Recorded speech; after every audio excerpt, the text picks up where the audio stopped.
Welcome to No Rares Required, episode 45, Boros Celebration. It has been just 1 week since the release of Wilds of Eldraine, but my guess that red was going to be the top performing color seems to be correct. As is the new tradition, I'll start with my draft skeleton for the archetype. I limit myself to 17 commons, 5 uncommons, and 1 rare. The most important takeaway is focus on being mostly red, with only a couple of key cards from white. Also, note the large amount of 2-drops. You want your curve to be low, so it's easier to trigger Celebration. And both Rakdos and Boros are bringing an aggressive pace that reminds me of what we saw in Phyrexia All Will Be One. Outside of Boros and Rakdos, my early impressions are that many of the archetypes are centered around 3-cost cards, so Boros is trying to apply a ton of early pressure before your opponent stabilizes. With that in mind, let's dive into the cards individually. The top performing white common is Hopeful Vigil. Celebration triggers when 2 non-land permanents enter the battlefield, so this card does it all on its own. It also synergizes with another mechanic of the set, Bargain, which allows you to sacrifice an enchantment, artifact, or token, since when Hopeful Vigil is put into a graveyard from the battlefield, it triggers a Scry 2. One of the combos you might have heard is pairing it with Stockpiling Celebrant, the 3/2 for 3 that can bounce a non-land permanent and Scry 2. It is a great combo for value, but I do not recommend it in Boros. We want to be as aggressive as possible, so save the value game for a different white archetype like White-Black Orzhov. The top performing red common is Torch the Tower, and instant speed, deal 2 damage to target creature or planeswalker, and 3 damage and Scry 1 if you pay the bargain. 3 damage removes most of your opponent's threats, and we want cheap removal in aggro to remove our opponent's early blockers. We also want to keep our curve low, but Cut-In has also been great removal. It is sorcery speed, but you want to cast it before declaring attackers anyway, since it creates a young hero role. Several cards create 1/1 rat tokens, which make excellent young heroes, and the 2/2 Vigilance Knights from Hopeful Vigil are good targets as well, since you can attack while keeping defenses up with Vigilance. Edgewall Pack is my choice for the top end of the deck. With early removal, the opponent usually doesn't have enough creatures to deal well with the Menace, and it comes with a rat token that you can make into a young hero, and it triggers Celebration all by itself. Our favorite aggro buddy from Throne of Eldraine back in 2019 is back in Wilds of Eldraine.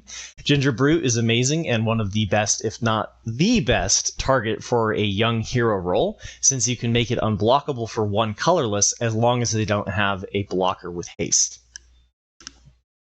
You want cheap removal in aggro, and Cooped Up works great, especially if they play something that is outside the range of our other removal. Bargain doesn't let you sacrifice creatures unless it's something like Ginger Brute that is an artifact creature, so keep that in mind when choosing your targets. Archon's Glory is the first card that wasn't in my draft skeleton at the start. I'd rather be removing my opponent's creatures, but the next best thing is flying over the top of them. Between Rats, Treasure, and Hopeless Vigil, you have plenty of targets to bargain, and the lifelink can be handy if you are in a race against a fellow aggro player. So keep Archon's Glory in mind if you are having trouble finding the red removal. Ratcatcher Trainee is great because of the versatility of the adventure mechanic. If you don't have a 2-drop, you can slam this down as a 2/1 that gets first strike on your turn. Or you can play it for 3 on their turn as an instant to surprise your opponent with some unexpected attackers, and it also triggers Celebration. Then you can trigger Celebration again on turn 4 by playing this along with a second 2-drop. Witch's Mark also didn't make the draft skeleton, but is an amazing addition, especially since you'll want a way to discard lands after you hit 4. It helps you reach for extra fuel to finish off your opponent, and the fact it comes with a Wicked roll is important since you're halfway to triggering Celebration, and the Wicked roll will end up pinging your opponent for 1 damage as long as they don't fizzle the target by removing your targeted creature. Flick a Coin didn't quite make my draft skeleton because I think you have cheaper options for pure aggro, but it's card neutral since it draws a card, and it creates a treasure token for Celebration or for future bargains, and 1 damage is all you need to remove a fair number of your opponent's early plays. Harried Spearguard gets the beatdown started early. The fact it creates a 1/1 rat when it dies means your opponent will usually let the damage through instead of trade, and if they have something like Rat Out, the 1-cost black spell that deals 1 damage and creates a 1/1 rat, you at least still get a rat token. It doesn't do well against a blocker with 2 toughness though, so you don't want a whole bunch. Redcap Thief didn't make the list because I really want to prioritize 1 and 2 drops for early pressure, and a 2/3 isn't a great stat block if your opponent doesn't have any blockers. But as long as you have enough cards that benefit off of Celebration, this card does do it all by itself. Grand Ball Guest is a great 2-drop as long as you have ways to trigger Celebration. It's less impressive if you're going to just follow it up with a 3-drop on turn 3. So as long as your deck is 1 and 2 drops, this is basically a 3/3 Trampler for 2. Now for the uncommons. Imodane's Recruiter is a mythic level uncommon in every red archetype except blue-red Izzet, so don't hesitate to take it over most of the rares. And in red-white, Boros, you don't even need to splash for the adventure. You'll have to make a decision about whether or not it's worth waiting to cast the adventure side, something that they made a bit of a theme in this set, which I really love. But between your cards making 1/1 rats when they die, or 1/1 rats when they enter the battlefield, this archetype can finish off your opponent by just going wide.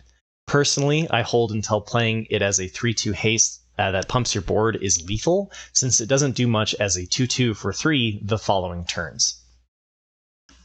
The Princess Takes Flight is another card I've seen people talk about comboing with stockpiling Celebrant. I found it to work just fine without the 3/2 in this archetype, since I'm aiming to win the game early. There are also a fair number of tokens that this can hit that won't return on Chapter 3 anyway. Since I have a fair number of 1/1 rat tokens, a 2/2 for 2 that makes them into 3/1s if they get blocked helps push them through the opponent's defenses, so Tattered Ratter is a great pick. If you don't have any rats, then it should go without saying that it isn't very impressive. Monstrous Rage pushes monstrous amounts of damage. The monster roll gives +1/+1 and trample, so I think people have been underestimating this card early, since I see them going later than they should. +3/+1 and trample at instant speed, and since the roll is a non-land permanent, it can be a great way to trigger a celebration as well. Ash Party Crasher is the reason to be in Boros and prioritize 1-drops. She gets a permanent +1/+1 counter on Celebration as long as you do it before she attacks, and it's not uncommon for her to become as big as like a 4/4 or a 5/5. It's another reason I don't prioritize 3-drops in my draft skeleton, since I'd rather be playing her out on turn 3 as long as I can trigger a celebration.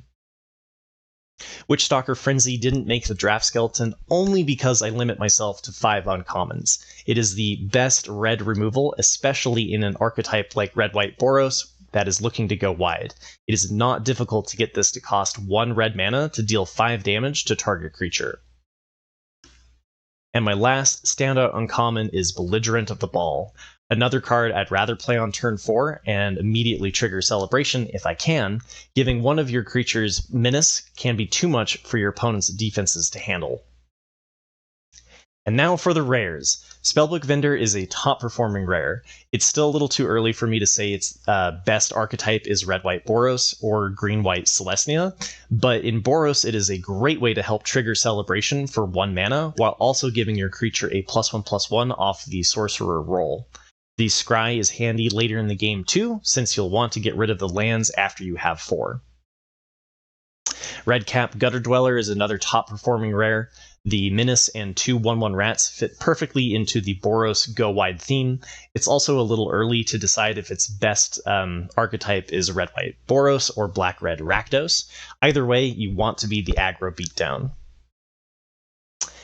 And the rare that I chose for my draft skeleton was Godric Cloaked Reveler. It has the keyword Celebration, so I'm a little more certain that Boros is going to be its best archetype. A 4/4 haste flyer with fire breathing as long as you can trigger Celebration? Yes, please. Red is also my majority color, so no problem casting the 1 double pip red. And Heartflame Duelist was my second runner-up for the Boros specific rare. A 3/1 is a bit delicate, but giving all of your removal lifelink is great in a race, and the adventure side 3 damage that can target their face is great burn since most of, if not all of the red spells can only target creatures. Thank you for watching to the end. I hope this helps you prepare for the Arena Open this upcoming weekend. Remember to hit like and subscribe for more Magic the Gathering content. This week will be a double episode for No Rares Required, so look for my next overview. Thank you all for the support, and I will see you tomorrow for Golgari.